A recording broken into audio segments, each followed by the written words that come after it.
Welcome to the Unfinished Business Podcast. I'm your host, Eric Mulvin, and this is a show where we sit down with CEOs, leaders, visionaries, and creatives, talking about what they're doing with their business, their organization, their leadership, or their creativity. Because it doesn't matter who you are or what you've accomplished. Even someone like DJ Cali still has stuff that he wants to get done, and he has some unfinished business. So we explore those topics today on Unfinished Business with Eric Mulvin. Where people in tech connect to amplify human intelligence plus AI. New shot goals that launch you high. Listen close and you'll learn why. This episode is brought to you by PacBiz Outsourcing. At PacBiz, we help software, e-commerce, NEMT, and taxi companies outsource their customer support and back office tasks with a dedicated team in the Philippines. These are full-time remote staff who work as part of your team, handling calls, emails, chat support, and admin tasks, so you can improve support, scale faster, and keep costs under control. For example, one client cut out over $600,000 a year in payroll by switching key support roles like dispatch to PacBiz teams. So if you're trying to lower costs or scale support, visit pac-biz.com to learn more, or give us a call Monday through Friday during our business hours at 480-771-3009. All right, today I'm excited to introduce you guys to our next guest. He has been at the nexus of music, fashion, and nightlife as the go-to DJ for music, entertainment moguls, fashion icons, cultural trendsetters, Hollywood's prestigious nightclubs, and LA's hottest radio stations like Power 106 and Cali 93.9. One of LA's finest audio selectors and performers is exactly what you'd expect when experiencing a live performance by our guest today. Truly an LA native that has been digging through the crates of vinyl since 2002, he has been a staple in the nightlife industry, performing at Hollywood and LA's hottest venues with his upbeat style and rhythm to entertain by intuitively reading a crowd with a strong MC presence that is a clear representation of his successful radio career. Los Angeles is proud to have such a creative audio selector and tastemaker on the airwaves, playing for radio stations like Power 106, Cali 93.9, and K-Day 93.5. Always bringing the newest in music and entertainment tech to his community online and on the air. Few have dedicated themselves to master such a craft, bringing a bachelor's degree in sound design and engineering from LA's prestigious Art Institute of California to the industry with a creative and intuitive energy that has captured the interest to collaborate with such individuals like Jennifer Lopez, Pitbull, Aventura, Wisin and Yandel, Don Omar, Nas, The Game, Warren G, Kendrick Lamar, and DJ Quick. It is certain that he is a professional in music and entertainment. Ladies and gentlemen, please help me welcome Luigi Norero, aka DJ LuiJay. What's up? Welcome to the show. Oh man, thank you so much. Man, that was a really crazy introduction. I like that. That is a crazy one. I was hearing it, I'm like, wow, it sounds different when somebody's saying it and then somebody reading it. So I enjoyed that. That was pretty cool, man. Thank you so much for that. Yeah, no, absolutely. It's an honor to have you here, and man, what a list of accomplishments. There's a lot to talk about today, so I'm excited. Yeah, about man. this. Shoot, I to be honest with you, I'm just excited right now. I know this is an amazing opportunity for me to be here, in your show, Eric. And there's a lot of things that I'm very excited for, just because I have so many projects that are already going out and they're coming up, and throughout this whole entire year, man, I can't wait to jump into them and see what type of questions you got for me. Yeah, absolutely. Well, I love starting at the beginning because it kind of makes logical sense here. Okay. And so talk to me a little bit about like how you got to this position. Like your music, your mixes, people are here across all over LA every day. Right. So let me jump in real quick. So usually I like to kind of start off with like how I started and everything, but I kind of want to skip that just because I feel like there's so many of myself out there and how I started, but I will just give you a really quick brief. I started when I was 8 years old. I was at a family function And obviously in that family function, I was the only kid there, and everyone else were teenagers. So, and then I was just looking at this DJ at that house party, and it just got my attention. And ever since then, I always wanted to say, tell my parents that I feel like I want to be a DJ. And obviously your parents always tell you, oh, that's nice, that's cute, you have to get a real career. And I'm just like, okay. And I did. I actually went to school, studied, have some degrees here and there. But I've always had a passion for music. I've always had a passion to entertain. I always had this like motive of energy to just give to people, especially when they're feeling down. So I'm the type of person that when walks into a room, there's like light and energy just coming to you, right? Mm-hmm. And a lot of people have told me that, and I'm like, okay, cool. But I just know for a fact, because I'm that type of person. I want to bring that vibe. Like, I want to be that person in the room and be like, hey, if you don't have DJ LuiJay in your room, then I don't know what you're doing. Yeah. Because you need that energy and vibe, for the atmosphere to keep going. So that's the level that I went into, to the point that I want to say when I was 21, that's when I went professional in my career as a DJ. And, I started getting into radio, I want to say towards the end of 2006, beginning of 2007. That's when my whole radio career started going up. And ever since then, man, just been grinding. So I've been hustling, grinding on the streets, meeting people, opening up opportunities for me to DJ. And it just got to the point that when I got into Hollywood, in the Hollywood scene, that's when it actually opened up a lot of doors for me. Meeting a lot of artists, managers, agencies, record labels, stuff like that. So, and it's just been a good journey for me. It doesn't mean that I stop there. I just keep going, just because obviously throughout the I want to say genres of music, at the end of the day, like, I want to say decades of certain genres of music going into, you always have different management, different businesses that come in. Some businesses that you thought it was 10, 20 years ago, they're not there anymore. It changed completely. So you're always trying to either change your style of thinking, making sure how you can be better yourself, seeing with all this new technology that's coming up, especially with AI now, so it's crazy, man. And I love it. I love new changes. I adapt to new change. I kind of get bored when it's just the same thing. Like, I like new things all the time. So I feel like that's the way that DJ LuiJay's been going.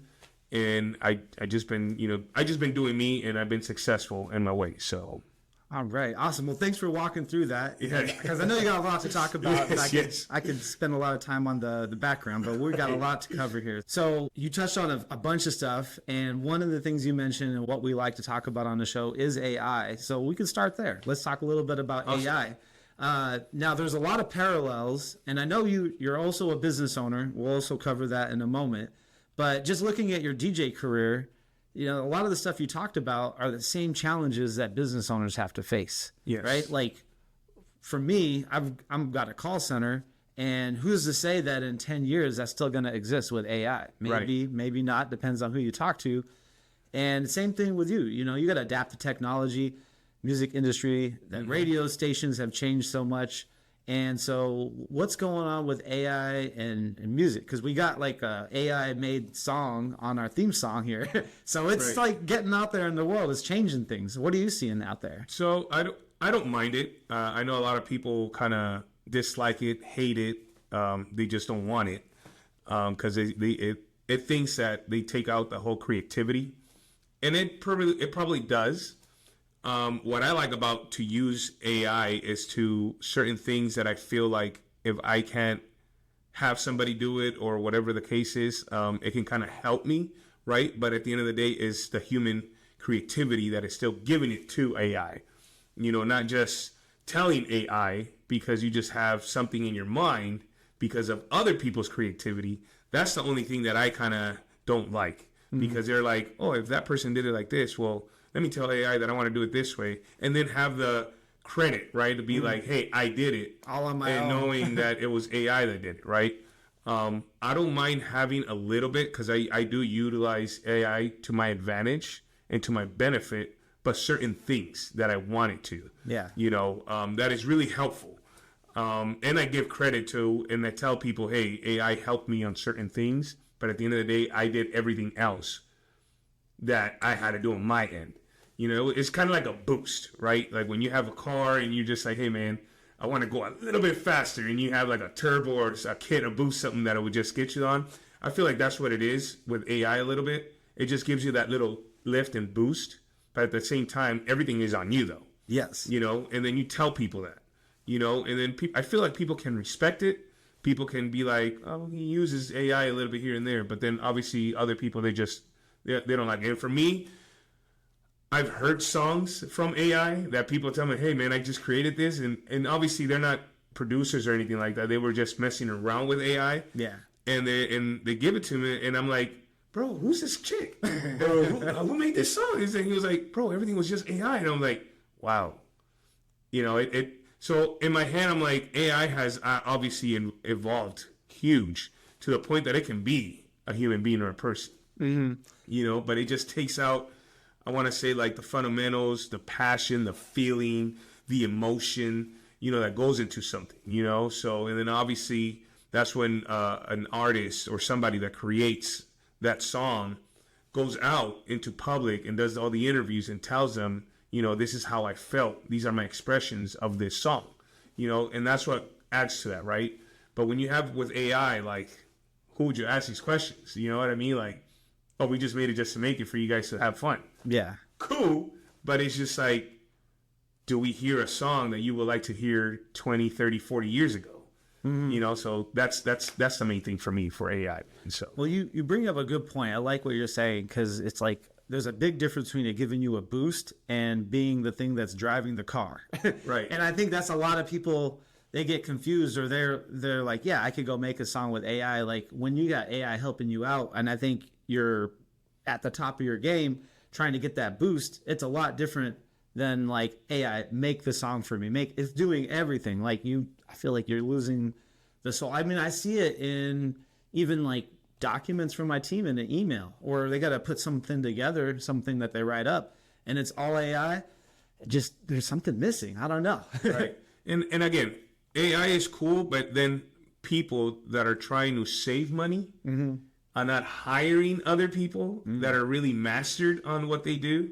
Obviously, they're just like, I'd rather just go with AI because it's going to save me a couple of bucks than me hiring this producer or hire me this person that does this or whatever it is in the music industry that you're just like, yeah, I just can't afford it, so I'm going to just do it with AI, right? And then that's how they want to get the credit and think that somebody else was behind it, but at the end of the day, AI did everything. So there's that pass too, that, you're just like, man, I wish I can have that producer, or I wish I can have that composer, or I wish I could have that guy that does all the lyrics, but I can't afford them.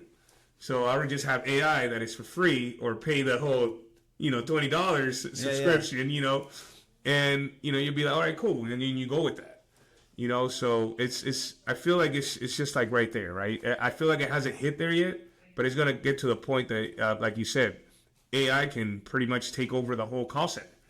You know what I mean? And I've already heard from other people that they've been doing it already. You just tell them like, hey, any phone calls that they get, these are the what is it, like triggers of sayings that, hey, I'm having trouble with this or that. You just tell AI this is what's going to happen, and then boom, and they just run with that. So it's I feel like it's going to be wild for the next 10 years that is coming up. So I'm looking forward to it though. I'm trying to see like what's going on, but you just got to open, your eyes, your ears, like everything to be like, yo, be ready. Yeah. Well, it's interesting. One of the stations you've done work with, I was listening to Power 106 driving in, and they were talking about a Super Bowl winning football coach who just came out and was like, yeah, we're using some Chat GPT to help coaching the team.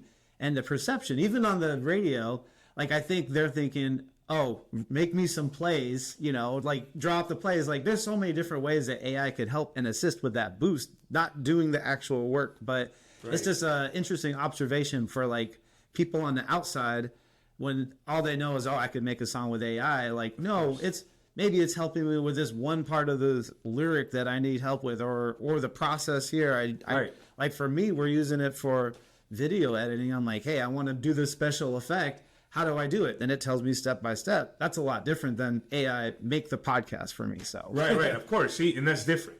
Yeah. You know, you need some help, fine. And sometimes you can get it right there, just like on YouTube. You know, before AI came, people will go on YouTube real quick and be like, hey, how can I do this or how can I do that, right? Besides going to a school and paying a bunch of like money, you're like, oh, I just need it just for this little thing right here. You know, so, and that's what I'm saying. Like, it's very useful tool for stuff like that. Yeah. But when you wanted to just like AI complete everything for me, and now you just sit back and just like, and then you want to take the credit and have the flowers, like, yeah, I did all that. That's what I'm saying. Like, nah, bro, it doesn't work like that. And that's why I think the AI call center thing is not going to work for you either. No, it's not. You still need some people. Yeah, you need it, man. I even to this day, when you call somebody, you have that machine. I'm like, customer service. Yeah. Get me to somebody. I want to speak with somebody. Then you're talking to the AI bot that sounds like a person, but it's nah. Yeah. Well, I want to take things back a little bit. Actually, looking into your story a bit, I had just, with my wife, we were just watching this Netflix show on Lil Jon. Okay. And I did not realize how much of his background was like tied to being a DJ. Yes. And, which, I mean, you kind of look at his music, it makes sense. He's always like, you know, yelling on the song and stuff. But I didn't realize, like, I was like, dang, this is almost like you. Yeah, and how you're starting out. Like, starting out in the party scene out here in LA. Yeah. So, I mean, talk a little bit about that. And, like, I know you talked about your background, but, like, I think this how you got your start out here, right? I like Lil Jon's and Ludacris because they both started as DJs and radio jocks, too. Well, Ludacris more on the radio side, and then obviously Lil Jon on the DJ side. But both of them had that same vision, like myself. Just because I'm creating music too. I just released today. Oh, shoot, just today? Just today, July 24th, 2026, to be exact, at 9 a.m. You can go check it out on YouTube. Sorry, I'm promoting myself right now. That's all right. But yeah, so usually what happens is because you already have an audience, you have signatures of yourself that people already identify as you. Like people tell me that I'm like the Fat Man Scoop Latino. Okay. You know, like you said in the beginning of the show, one of my biggest idols is DJ Khaled. So I want to be DJ Khaled, but the Latino style. Mm-hmm. You know, instead of saying another one, otra más, you know? Yeah. Isa pa and Tagalog. So the whole vision of that is making sure, like, what else do you want besides just as a DJ, right? Because you will get to the point that once you start getting older, you start noticing things, you know, you're not just going to be that DJ that DJs in a club. You know, you want to make like, yo, man, if I'm a DJ in the club, it's because I'm going to be DJing my own music, you know, and I'm going to be putting it out there.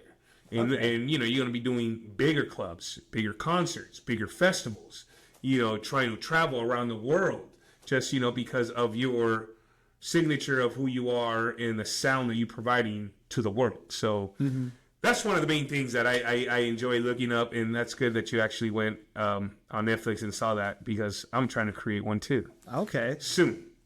I'll be having my own documentary as well. So. Oh, nice. All right. There's a lot of stuff to look out for him. And then we'll get the links out. It's in the show notes and the comments, so you can link to his video. Don't wait till after the interview, though. Don't watch it yet. I know. But, watch this first, and then after. There you go. But I mean, for you, did you always know that making music was going to be part of your journey, or where did you? And it has, bro. Throughout my whole career. Obviously, when I was not there yet, I've always told people to survive here in this industry, you always have to have a job, because how are you going to support yourself? You know, how are you going to invest in yourself? You know, you need capital in everything you want to do in life.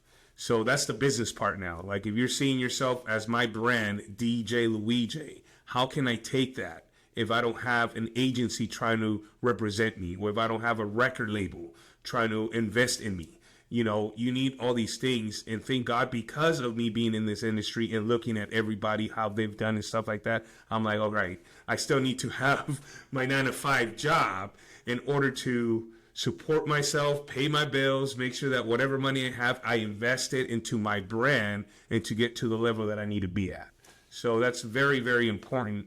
Anybody that's watching this or is trying to start off their business, you know, just make sure that you have capital and that you're investing little by little, and that you know that once your brand or business starts popping off, that you can be like, hey, you know what? I can leave my job and then have my brand business be a 9-to-5, and probably more than that. Because once you're a business owner, man, there is no 9-to-5. It's 24/7. Oh my God. Yeah, it is the truth. But yeah, that's what it is. So. But you're fortunate enough that your 9-to-5 is also your dream job too, right? Yeah. Well, like I said, I have a love and a passion what I do. I tell people, like, I don't have a Monday to Friday. Like, I have a Monday to Sunday. Like, my Friday can probably be a Monday or a Wednesday. Yeah. A Saturday can be on a Tuesday or Thursday. You know what I mean? But it's just that there's always events. But when you get to that level, though, you know, you will have those opportunities. But in the meantime, you're still knocking on doors and trying to see how I can be to the top with all these big brands. Mm-hmm. You know, so that's what I'm saying. Like, you know, when I was starting, I was like, man, I'm always seeing people going to parties from Monday to Sunday. But that's because the brands are the ones that are making those type of parties, you know? So it's just, again, trying to meet these people. Like, and when I say brands, I'm talking about like Nike, Don Julio, you know, like just those type of brands that wants to be in these type of like scenarios with like athletes, celebrities, all that stuff, that they're always doing events from Monday to Sunday, you know? So once you get to that level, bro, you made it. And you're the one that's DJing too. So mad props to all those people that are doing it. So.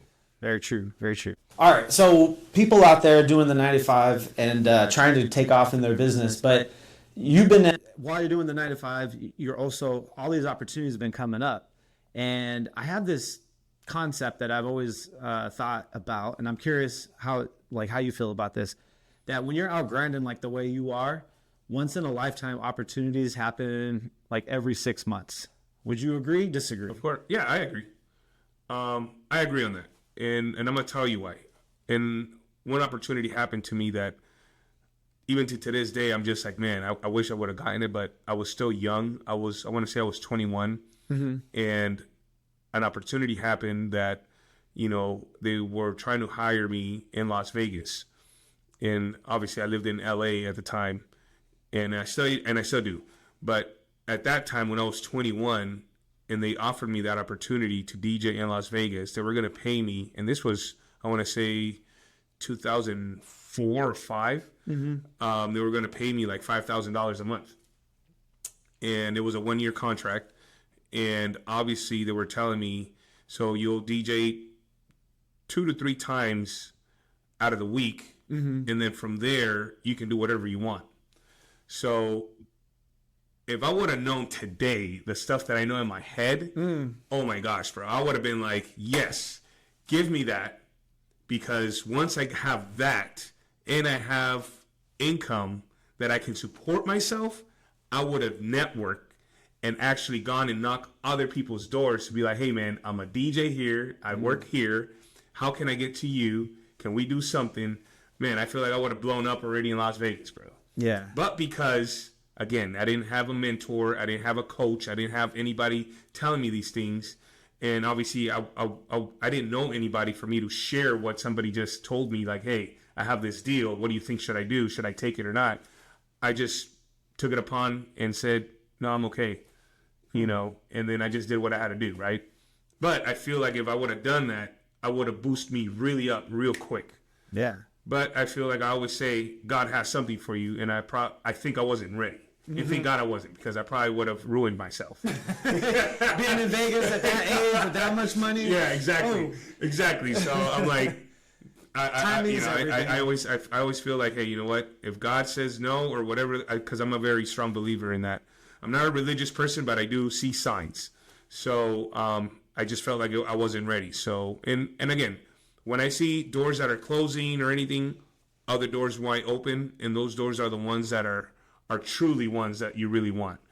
So again, you have to kind of read the signs that happens to your life. So Cool. Thank you for sharing that. Because like the point I want to make for people is like, you might have had that one opportunity. So what? Like, just because it came in wet, you still have like keep grinding, keep going at it. Yeah. Because it's gonna happen again, and it'll happen. It'll keep happening. Like, oh, I got viral one time, and now like I'm relying on this video that blew up like 2 years ago. Like, no, there's another one right around the corner. You just got to keep working. So I feel like on that point, because I know what you're saying, and it goes down to music. When you have the one hit wonders, and it's fine. When you know how to invest your music, your money, right? Like if you have that one hit wonder and they're giving you millions for that one hit wonder, like know how to manage that, and to the point that you know how to invest and have that money just coming into your household when you're sleeping or whatever. Yeah. Because a lot of people, what they do is they get that money, they spend it all, and then they're back to day one, right? And if you felt like that creation that you did only once and that you cannot do again, then obviously you already know you're you're writing your own destiny. Yeah. But if you're very creative and you like to do this, you're gonna keep doing it and doing it and doing it and repeating it and even doing it better. Like if you did that one and you thought that was good, like, oh, you best believe it, you can't wait for the other one. Yeah. And then the other one. And that's what DJ Cali says. Another one. You know what I mean? So cool. So you've branched out quite a bit now, going from DJ to now before we hit record here, you're talking about other businesses you started. Actually, what I wanted to touch on was, before I realized that you have other businesses, you've created a business around just your DJ brand. Yes. Yeah. So touching on that. Yeah. Cause I remember you were telling me. So the great opportunities that I've had was to meet with certain people that are business owners that gave me opportunity just because they saw that not only I'm a DJ, but I'm a business person myself. So I have a lot of associates. I have business partners. One of them is security company. So I have a small accounts, but I have a security company that we're starting to establish on a very big worldwide one.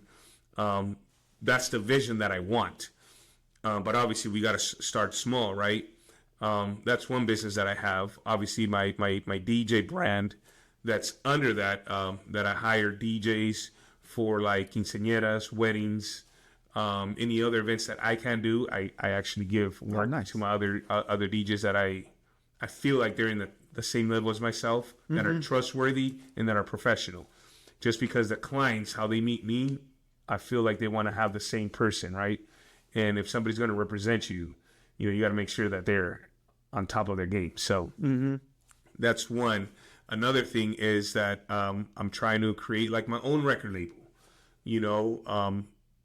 seeing talented people, trying to establish like a school, not here, but in my motherland. I'm from Ecuador.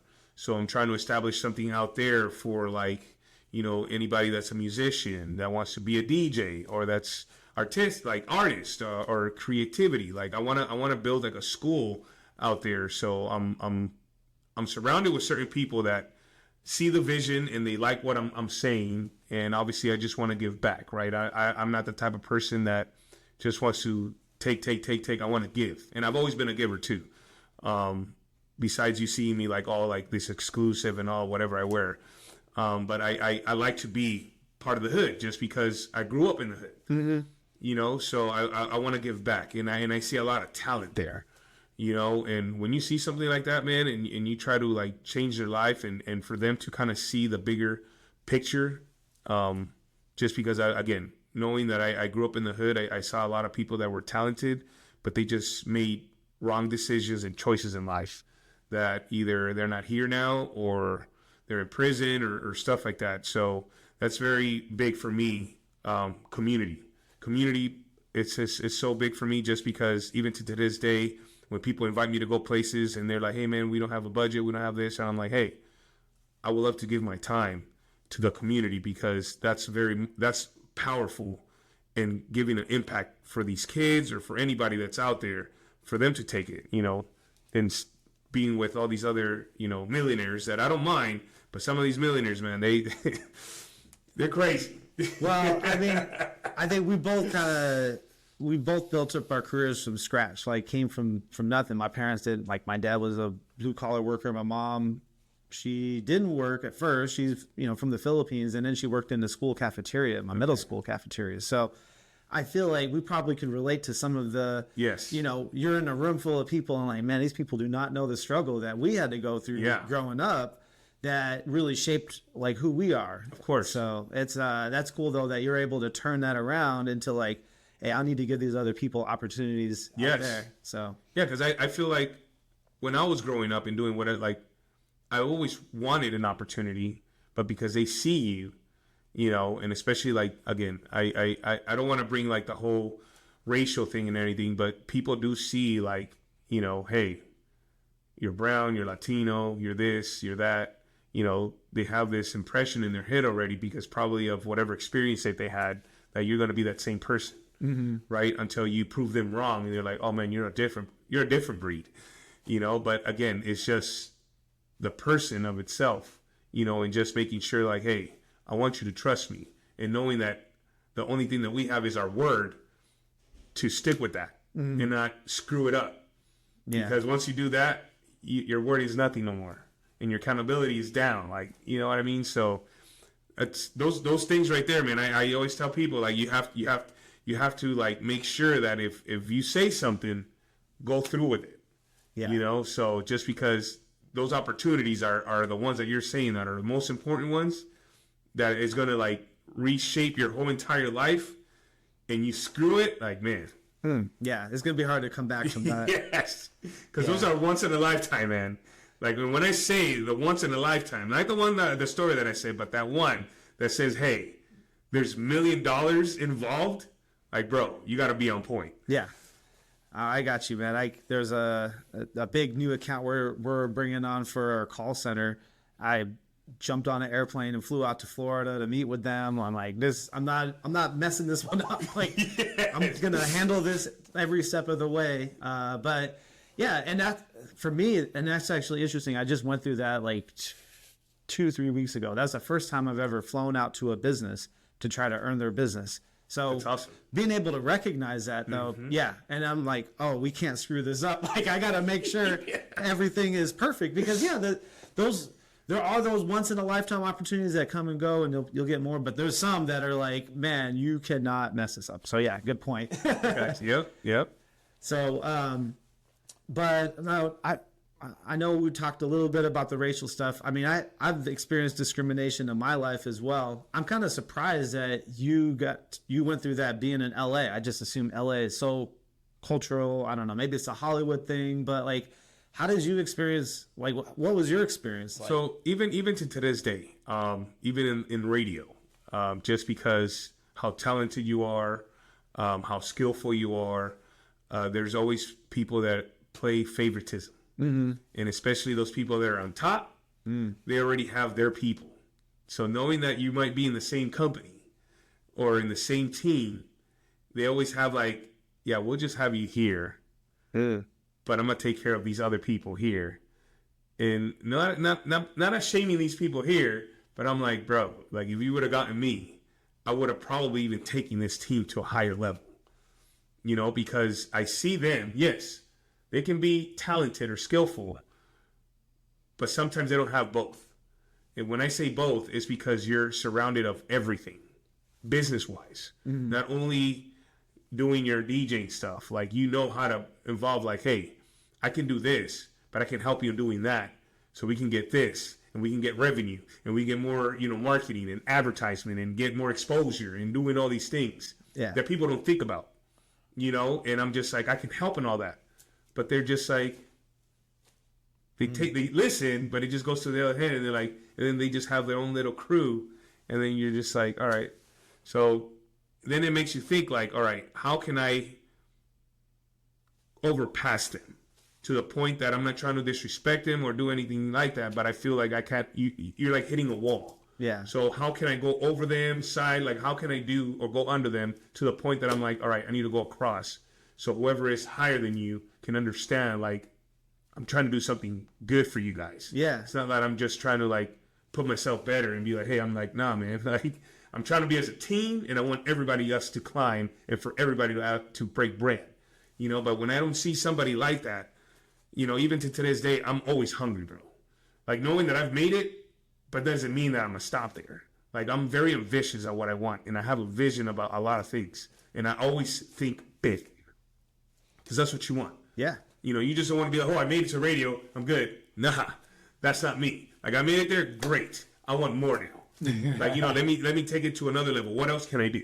You know what I mean? Like, I want to utilize my style to the point that, you know, it's just so hard because, again, I'm always thinking about things, even when I'm in like downtime. Like, I'm always thinking about other things, or I'm talking to people, to the point that that's why I don't have relationships, just because, you know, it's just tough, man. Like, my industry and then my lifestyle that I have, like, it's hard, man. It really is. But Yeah. it's hard to at the same time though, like, I feel like, you know, it's good. I celebrate it even when I have like accomplishments, you know, achievements that I've hit, like goals that I've hit. Like, I'm like, yo, like you always have to like understand that, you know, you got to cheer for those things, even the small ones. You know, go celebrate and be like, hey man, you did it. All right, what's the next step? You know, because if you don't do that, man, if you don't celebrate even the small things that you've done, because you're trying to aim to the big one, like, it's not going to motivate you to do anything. No, that's a great point. It's one of the things I need to always work on. And I think a lot of business people can relate to that, because you're always like, what's the goal? What's the goal? Like, never, like this last week, I mean, I took my team aside and I was like, I probably could do more to celebrate, but I'm like, guys, like, this was amazing, because I had everyone presenting to that big company. Right. And, you know, just that was a little more celebration than I normally do. But it is all about the journey. And if all you do is get into the top, and then that's when you celebrate, you missed out all the fun parts along the way that, you know, that to recognize that success. So thank you for bringing that up, because that's a problem a lot of business owners struggle with. Right, man. And again, you cannot make it to the top if you don't have an amazing team. Yeah. Right? So you have to have initiative to the team, to the point that, hey man, I appreciate you guys, because if it wasn't for you guys, I wouldn't be where I'm at. Because it doesn't take one. It takes the whole village for you to actually take you to the top. 1,000,000%. Yeah, for sure. Especially in business, unless you're like a solopreneur. But I love this example because, you know, people look at you as a DJ, they don't think about there's other people behind the scenes. You got other DJs that back you up, that represent the brand, that could fill in and go to a quinceañera so that you're not able to go. And then not to mention all the other, there's a lot of people behind the scenes, all your business associates. So there's so much that people don't realize is there. And they just, like, people hear the song on the radio and they think, oh, she's just doing it all by herself. Or right. And they have a huge team behind that. Mm-hmm. You know what I mean? Like, that people don't want the spotlight or anything like that, you know, but as an artist, as a DJ, or somebody that's actually being represented or having that face, to at least recognize the people that are behind you, supporting you and helping you, give them their flowers. Be like, hey, thank you so much for getting me where I need to be at. Because if it wasn't for you guys, I wouldn't be where I'm at. So, and that's having a really solid team that believes in the vision as well. So when you have your team that you're hiring, make sure that they believe in that vision of whatever you're trying to push. Because you can have somebody that is just there to collect a check. Mm-hmm. And then there's somebody there to be like, yo, I mess with this guy, man. I'm gonna take it to the top. I'm gonna help you get up there, bro. To the point that you're like, once you're up there, like, help whatever dreams they have. You know, because I always tell people, you don't want to work with somebody for the rest of your life. Like, you want to be your own boss. But it's okay if you don't want to take that responsibility, but at least make sure that your boss is taking care of you and for your retirement and all those things, right? So it's vice versa things. So that's how I see my vision. Cool. Well, you talked about the support and your team, and I know in your story you had somewhere along the way you had mentioned in a past interview about your family helped you get your first DJ equipment, right? Yes, yes. So how critical was your family's support? Because somewhere along the way, they had to believe you in some, like, I know maybe when you were like 7 or 8, you're like, I want to be a DJ. And they're like, yeah, right. But now at some point along the way, they're like, okay, we'll give him some stuff. Like, there's some potential here. What happened there? So when I was 13, my mom took me to a store called La Curacao. I don't know if you don't know what a Curacao is. Like, it's like a really Latin, I want to say like JCPenney mixed with Ross and Kohl's, all that all together. That back then used to be like Radio Shack, Tower Records, like really old school stuff, all in together in one, but it was like for Latinos. Mm-hmm. So there was this small equipment called the brand Gemini, and it was CDJs that just came out. Mm-hmm. And I was like, Mom, can you buy me this? And it was like $400. Ooh. And so my mom bought it for me. And then from there, I started DJing in these CDJs with a mixer. And I was just starting to practice. And I had my first quinceañera, you know. And that's because it was small. It's not like a professional quinceañera. Very small and everything. And then, bro, I had 100 people dancing, you know. And I was like, okay. And then my mom saw it too. She's like, hey, you're really good.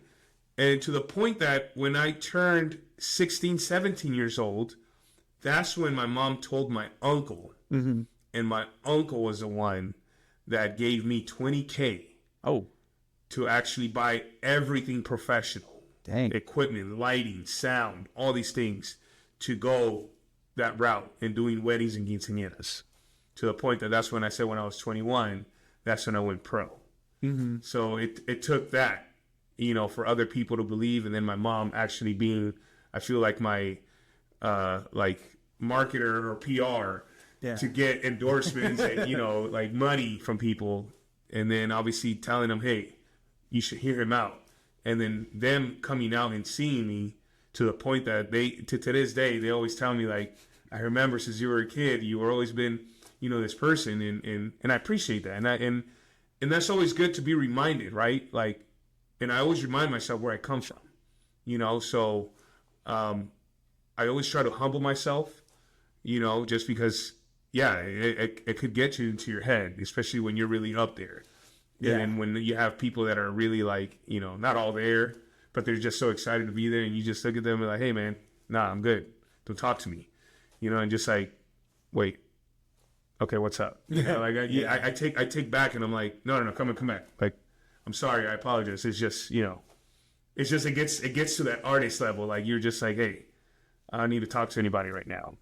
Yeah. But, you know, I try my best, man, because sometimes it just depends on the mood, situations that's happening to your life, that you cannot, you know, be very happy all the time. Like, you know, you have your own emotions too. Like, you're going through something or whatever the case is, you know, and I try to, whatever, if it's professionalism or like, for example, like here, you know, you never know, like if something would have happened at home, like one of my family members passed away or whatever, and then I have to play this like, hey, I'm happy. Yeah. And then, you know, walk out of here and I'm just like, sorry, man, I hope I did it very well, you know. But situations like that, you know, so I feel like that's one of the ways of how to handle things, to the point that, hey, your family looks at you and you're like, hey, I admire you. You're doing what you do, and I'm very glad that I invested in you. So again, knowing what you're investing in, that you would just be like, I did something good. Because I'm pretty sure a lot of people invest and they do something bad, and you're like, dang. I wonder how many people out there listening like, man, I gave my nephew some money. I didn't see anything come out of it. But and then again, so even though that I've done so much in my life, I teach as well, DJs, kids, teenagers, and adults. And I always tell these people, start off with something small. Yeah. Don't go all out.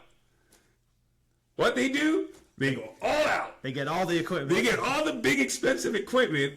They have it there for like 3-4 months. And then I try to call them and be like, hey, how you doing? I'm like, oh, I sold them. Or I gave them away. And I'm like, because they try to go too complicated. It's like, you got to look at all these. You got all these inputs coming in now. You're trying to do all this stuff. Like, start simple. I tell people, I'm like, these DJs that you see that are so big and huge, they started the same way as myself. Small, try to learn, It's not like you're gonna like be a professional DJ one day to the other. Yeah. Like there's process to these things. Like it's gonna take you at least a year to perfect what type of sound you are. How are you gonna push yourself? Who are you gonna be? Are you trying to mimic somebody? Are you trying to be somebody? Like, you know, all these things come into play. Like, and then you just like, once you already figure that out, then you can be like, all right, I feel like I am. This is the person that I'm going to be. And we're going to go through this journey now. And that's how you start, man.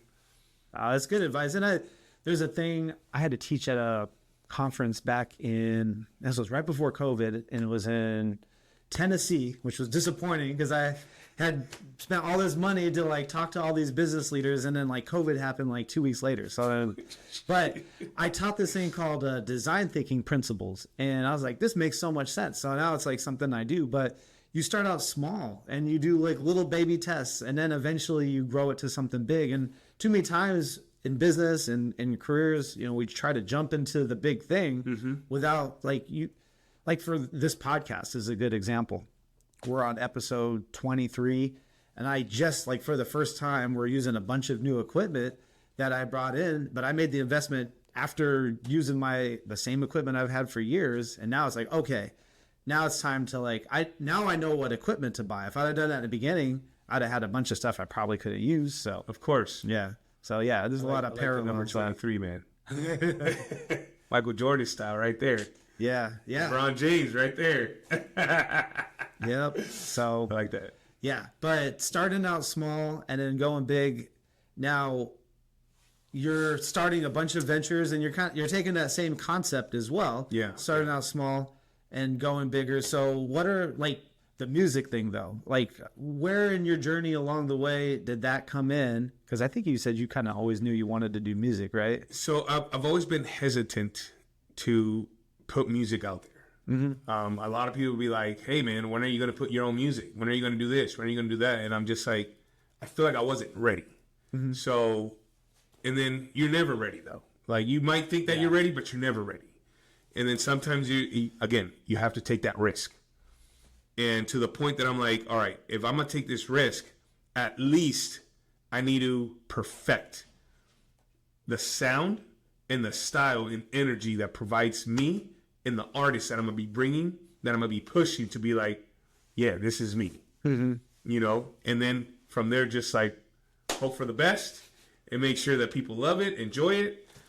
Obviously, you're going to have your critics. You're going to have your haters. You're going to have a lot of things. But at the end of the day, you made sure that you're putting this with so much faith and happiness for people to enjoy. You know, you're not just putting it there just to floss and be like, hey, man, this is what I did. What you do? You know, you're doing it out there just because you want it for the whole world to listen to and enjoy. You know, so that's why I did this. My first song that I did that came out today. So this is your first song that Yeah, my first song ever. Obviously, I've made remixes. I haven't made a complete song, but I have produced like other tracks that are already made, but with like different beats and stuff like that. But this one's actually like from scratch. You know, that we all sit down. I told my producer like this is how we're gonna do it. I told the artist like, okay, this is how what you're gonna do, like what you're gonna write, but this is how the vibe's gonna be. And then boom, it just became magical, and I'm just like, all right, cool. Same thing like making the music video. You know, I obviously they had a vision on how certain things was, and I'm like, okay, well let me take you. So people, when they see this video, they get to know like we're in LA County, and especially in downtown LA. So showing them signatures of certain spots. So people can be like, oh man, I know that spot. Yeah. Or somebody's like, oh, I've been through there. Or other people be like, man, I can't wait to go to LA to be to these spots. You know, so I always had that mindset that you want to give more of when it comes out to visuals. And then for sound, you want to make sure that this is more fun. Because so the song that I created is more like a merengue house. So it's, if people know like merengue, like it's a fast beat and something for the summer that people just love to, party to. So that was my thing of, okay, I'm a party guy because I love to party. Yeah. And I want to have that energy that when people see me you're like, yeah, that's LuiJay right there, automatically, boom. So, and that's what I want, like, to deliver that message of what am I and what am I putting into their songs. So I do have another one coming up. That was a reggaeton song. Okay. So, but we'll stay tuned for the next podcast. Okay. But that's cool, though. I mean, I'm excited to be talking to you about this when your song just literally came out today. I know, that's crazy. That's wild. So, tell us. Can you tell us more about the song? Like, what's it about? And... Yeah. So obviously, the song, again, it's a party song. The lyrics is pretty wild. It's about the man not pleasing the wife. The wife is trying to party. And obviously, it's called in Spanish, de lunes a viernes, partying from Monday to Friday. And, and then coming out Saturday and then Sunday and then doing all over again, de lunes a viernes. And it's just, very basic song. It's more like a pop merengue house. And for me, it's very enjoyable. I've already been sending it this whole morning to a lot of people, and everybody's loving it. So, and obviously, when we're done, I'd like to show it to you. Oh, of course. And then we can put it out there in the link too, so they can see it if they like. Well, we're gonna end the show with the song, if that's okay. Oh yeah, that'd be perfect. And then I hope you guys enjoy it. I enjoy it. I've been repeating it all the time, knowing that I already had it, but because it just came out, like it's something that that you've actually made, that is just gonna stay out there in the world of digital, that it will be something that if they type in DJ LuiJay, boom, that stuff will come out. So yeah. that's very awesome. Just like your episodes, you know what I mean? Like your podcast that you deliver to the to the cloud, and then they put Eric Melvin, like boom, you're gonna be popping out. So, and it's cool because for your family, for your generation of kids, grandkids, stuff like that, they get to see what you created and what you've done. That's your legacy. So.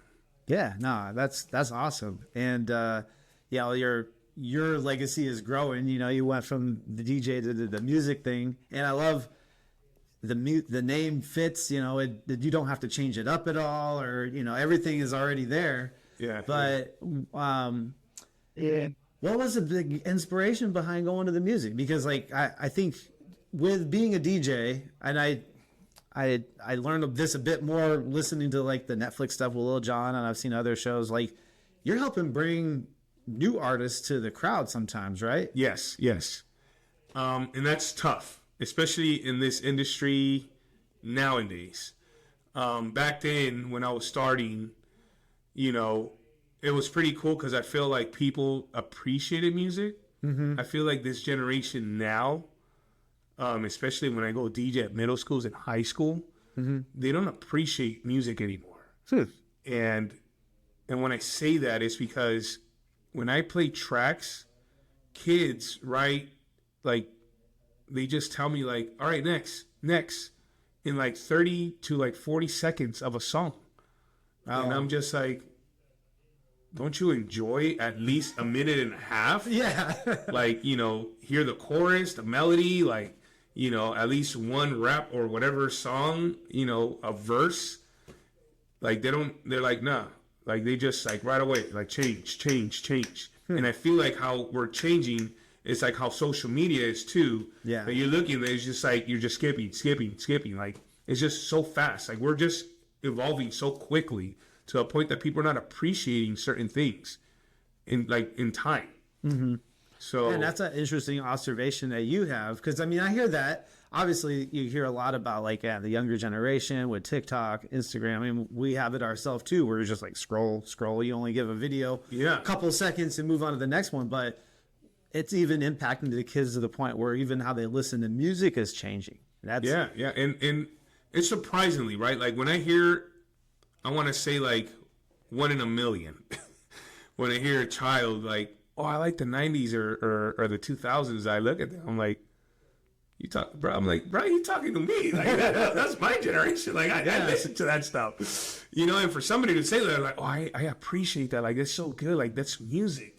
And I'm like, I'm gonna be I appreciate you listening to music like that, because I to this day I feel the 2000s, if they would have break today, it'll be awesome, because no offense to the producers, the beats are so amazing, but some of these artists and rappers, man, they put some crap out there sometimes, man. And I'm just like I like the beat, but I'm just like, what are you saying? Yeah. Oh, I know that. We're about the same age, so we'll probably have similar opinions on.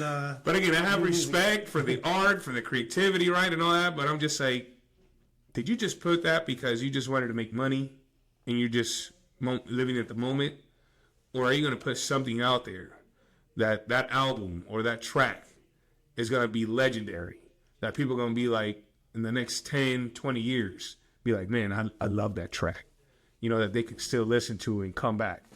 Even like when I hear commercials, you know, when they play certain songs and I'm just like, oh man, they're still going through those songs because those are legendary songs. And you're like, yo, I want to use this on one of my commercials. Yeah, maybe one day you two could end up on a pharmacy commercial for some drug. I keep saying all of our music, and they're turning it into like drug commercials for pharmacy. I'm like, man, another one. They remix this to this drug. What? Yeah. So you know, and again, that's revenue. Yeah, you know, that comes in. So and amazing from like something that they created 10, 15, 20 years ago, they're still making revenue off of it, which is awesome. So yeah. And again, and I feel like that's like a really huge topic to get into when you make music, because a lot of people, they think, oh, I want just my music to be like on all platforms and everything. You never know that anybody that picks up that song for a movie, for a commercial, the royalties that you can get from that, and then it just keeps coming and coming and coming and never stops. Because once it's out there, that's it. So, but obviously that's a whole different conversation. I'm not getting that, but I'm just letting you know, like, you know, people need to be more creative and just not push and be like, hey, I want to just play here, or I want to be just in California or New York. Like, nah, man, you got to think bigger. Like, you got to think worldwide. Like, if you put that song, you never know, you might blow up somewhere in Europe, or in South America, or in Asia, or in Africa. You know, just don't always just put yourself like, oh man, I want to blow up in New York, I want to blow up in California. Like, nah, it doesn't work like that. Well, yeah, it's true. You never know. Like for me and my business, even half of my business comes from outside of the U.S. Like 25% of my business comes from the UK. And it's like, I would have never imagined I'd be running this international thing. I thought, oh, I'm going to have all my customers here. You don't know where life takes you. Yeah, you know, and then from there, once you start blowing up from outside, guess what? Now you got people knocking doors out here and be like, oh, now you want to mess with me. Oh, yeah. Where were you before? But again, that's how business works. Yeah. You know, so then you just keep going. All right. Another little bit of a different direction here, and I know it was in the intro. You have a bachelor's degree in music, which I think I was surprised to hear. That I don't know how many people are DJs and also got like the educational background to go with it. So what inspired you to go pursue the education side of things, and how has that helped you in your career? I feel like that right there was something that, you know, a lot of people, when they tap into music, I've always been a huge educator. Like, I like education, just because, again, that helps you a lot in life. And then plus, it just gives you a bigger boost in somebody else.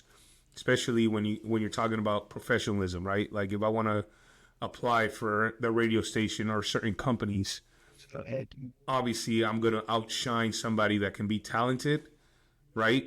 But doesn't have the resume that a business that they look at. So I taught myself in ways that I can have an EPK for stuff like this, but when it comes down to a professional setting, in business, I have a resume that I can show. You're right, like cover letter, all that stuff, that you will go for an interview at work or stuff like that. So I will send that, and obviously those people we admire because they're like, oh man, not only that he has a resume, but he has a degree in something. Yeah. And I just wanted to just master myself, you know, and be a better person for myself.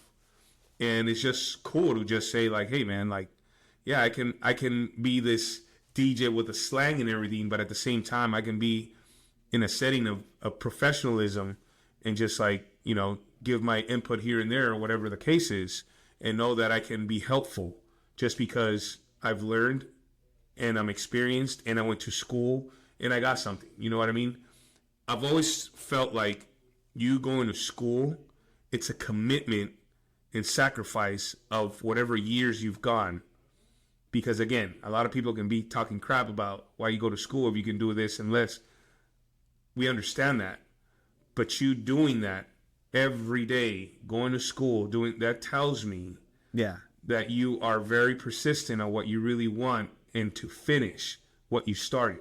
Because a lot of people start, don't finish, and then forget, and then they're just jumping over the place. That tells me the type of person that you are, especially when they say about your credit, how good your credit is, right?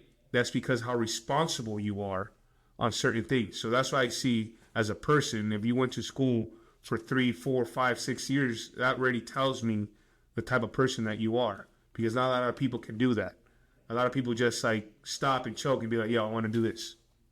To the point that if you're one of those people from like, you know, Facebook or, you know, what is it, from Apple, like those guys that, you know, they went to college, but because their mindset was just so smart that they just did it on themselves, like that's 1 in a million. Yeah. You know what I mean? But not everybody is like that. You know, the other 999,000. Yeah, like bro, like, you know, they once you see that, and then you see how their lifestyle, whatever there is, I'm like, bro, you should have just stick to school, and I'm pretty sure you would have done better. But you know, but I that's the one thing I like when people go to school and they graduate. Like, you know, I give mad props to them because it's hard. You know, because life still hits you, but you still got to do what you got to do. You know, and then once that accomplishment comes in, bro, you're good. Yeah. You know, you're proud for yourself. You're like, yo, I got this degree. Knowing that you probably not utilize it to the point because you probably do something else. Yeah. But at least that tells you the commitment that what you can do. You know what I mean? And the commitment that you're telling the other person that's trying to hire you, they're like, all right, he went to school for this much. Pretty sure I can probably have him for 4 years here working for me. Yeah. Yeah. You know, so that's how I look at it. So, and I'm pretty sure a lot of business people look at stuff like that too. Oh yeah, for sure. Yeah. And the education theme though that I see is pretty strong because like with that your background and then you're also wanting to start a school in Ecuador. Where did that come from? Why did education become so important? Well, in my background, especially like my dad's side and my mom, they all have degrees. My mom has a degree in accounting. Shout out to my brother in Ecuador. He just graduated from university. Congrats. As a surgical surgeon. He's a doctor. Thanks. So my 2 sisters, they're attorneys. My brother, he's about to graduate in computers science, stuff like that. So everybody's just like very, you know, educated and has degrees, right? That's one thing that I had to do as well. Like, I'm just like, man. I'm sure the family pressure was on you. Yes, yeah, like, you know, so I had to do something, you know. I'm like, well, at least let me master myself in that, and especially in sound, because I love sound. Like frequencies for me, especially for ear, like it has to be on point. You know, when I don't hear something that is very like appealing and very gentle or anything, like, bruh, like this is all wrong.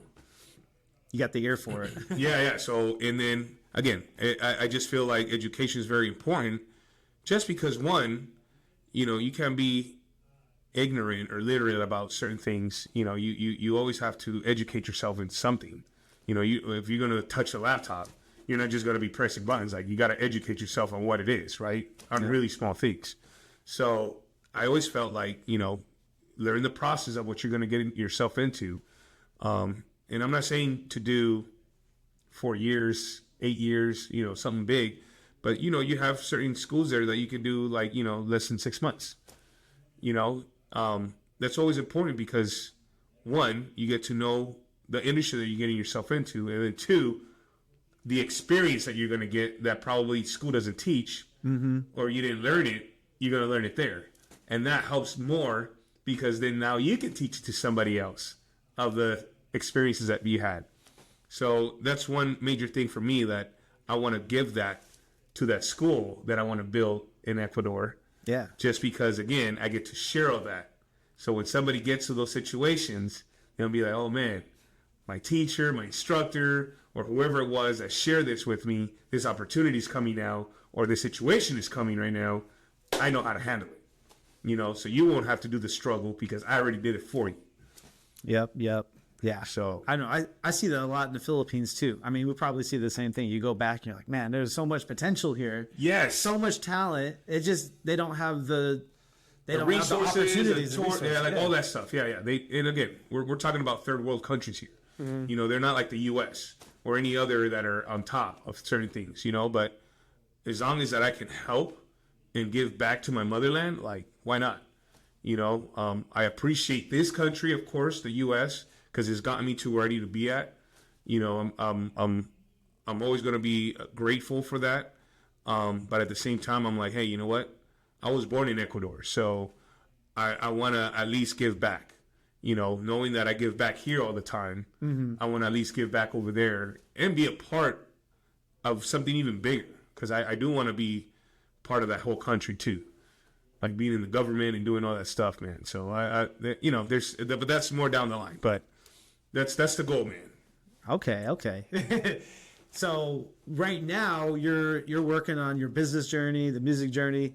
What are you doing with business as far as like, how are you educating yourself there and getting yourself the background? So I feel like in that type of industry, in business, I'm just more like, let me utilize my expertise to help and then have other business partners handle what they're good at. Okay. So like when I go in there, I'm very good at marketing and advertisement.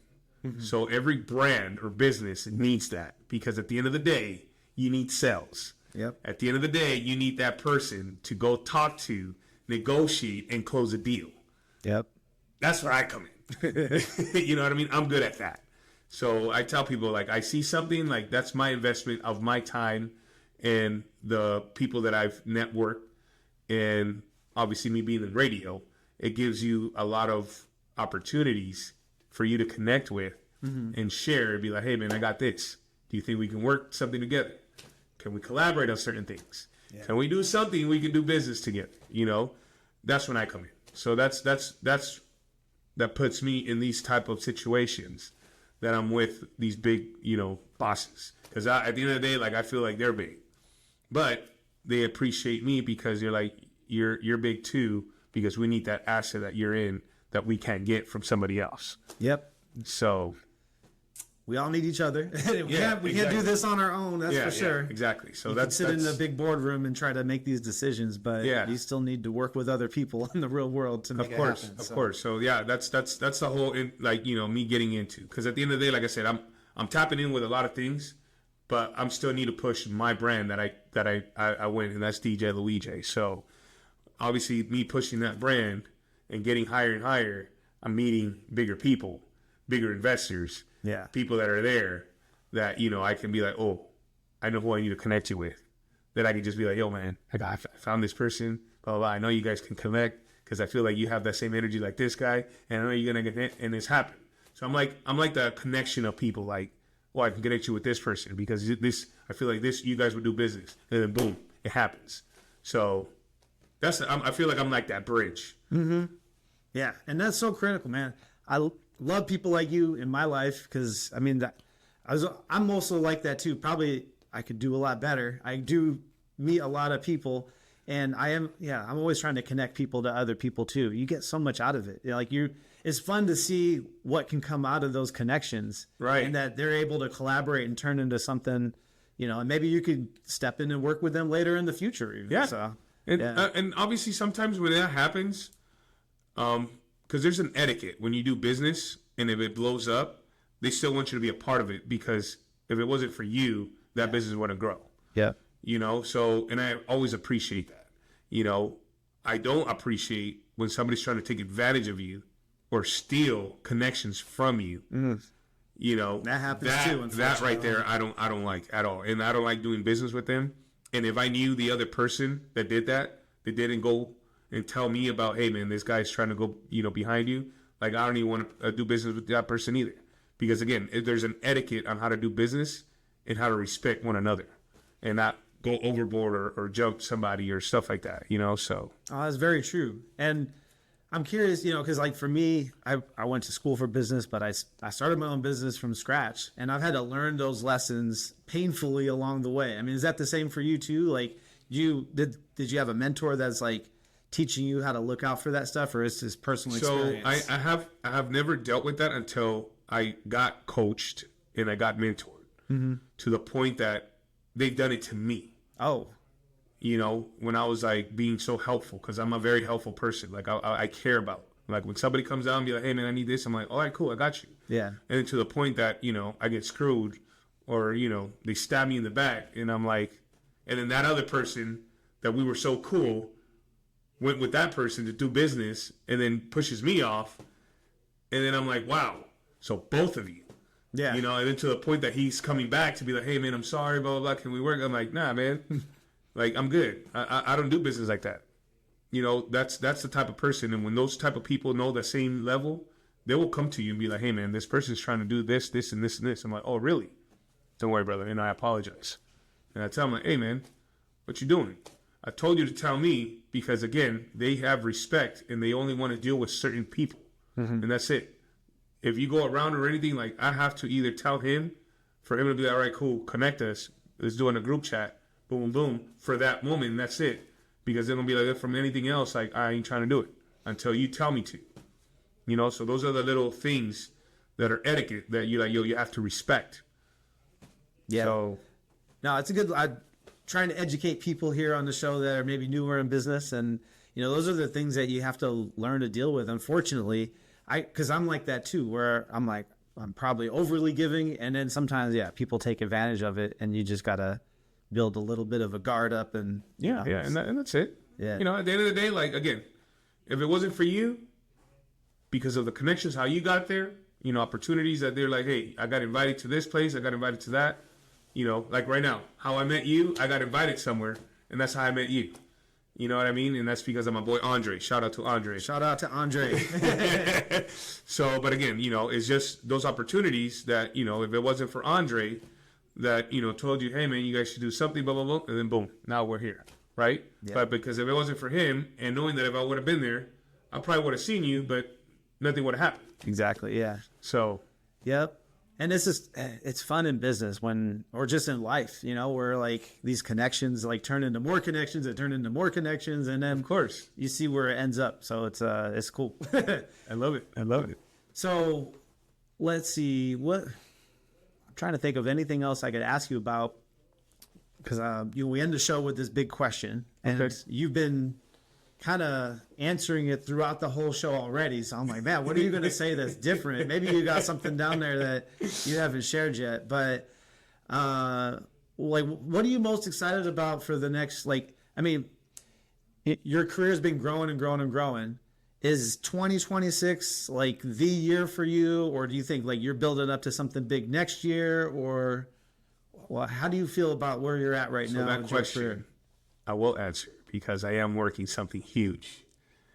I don't want to say too much, but I will let you know the vision that I have. So, me and some other business partners, we just created a brand called Equination, and I'm trying to tap into all my Ecuadorians from California to New York, Miami, Chicago, Nevada, Boston, all the United States into one, and making sure that we take care of all those people that come into this country and tapping into Ecuador. And I want to make sure that we create a bigger, broader broadcast in ways that about education, resources, radio, TV,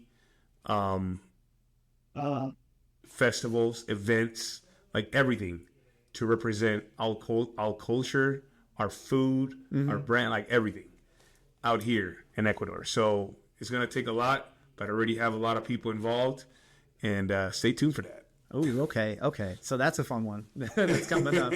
Yeah. Anything like with the music that you're working on now, where do you see that going? What do you? Oh, the music, it's going to be going, man. It's going to be going a lot. I am planning, hopefully by next year, to put an album just like DJ Khaled, Okay. with a lot of songs, a lot of features, and stuff like that. So I feel like we'll be good.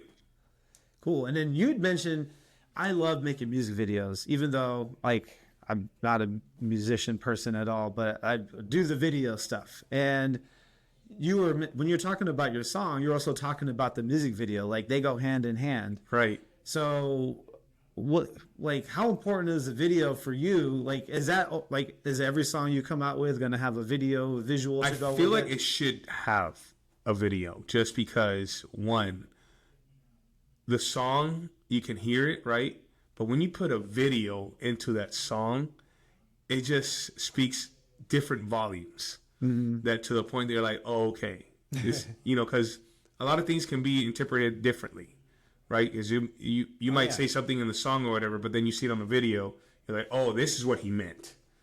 Because there's a lot of scenarios and certain things that a mind can go and be like, oh, he's talking about this. But then when you show a video, like, oh, he was talking about this. Yeah. Then you're like, I got it all wrong. Knowing that it can probably be that too, but, it could be a lot of things. Yeah. So I feel like a video is always important just because, one, visual represents you. People get to see you, get to see a lot of things, right?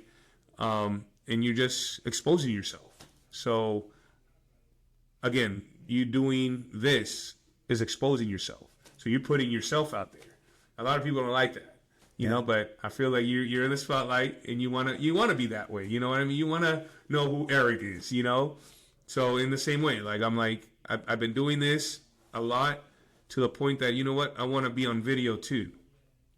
Just because, again, I performed a lot. I've back in the days that I was in crypto was Staples. The biggest crowd that I had was 50,000 people at the Staples, center, and I would like to get back to doing that again.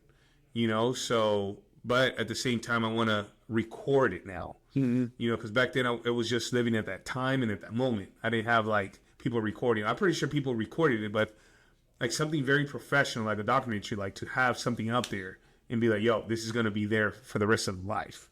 Yeah.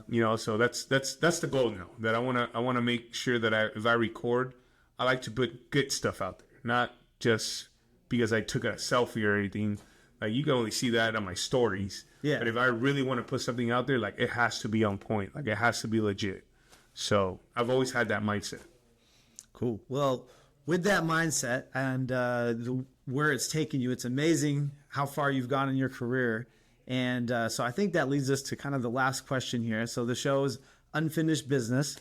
And so I always like to ask our guests, like, what's the big unfinished business for you? And like you talked about a lot of things you want to do. Maybe you've covered it all already, but what's that big goal that you have in your career? What's something that you want to be able to see done in your lifetime? I feel like in my lifetime that I want all those things that I just said that are unfinished, and it's a lot of things. I would like to see, especially before I leave this earth, to make sure that I have accomplished all of it. And I feel like I will. And I know I am. Those are key words, because you have to make sure you have to manifest, right? Mm-hmm. That I am going to finish those things no matter what.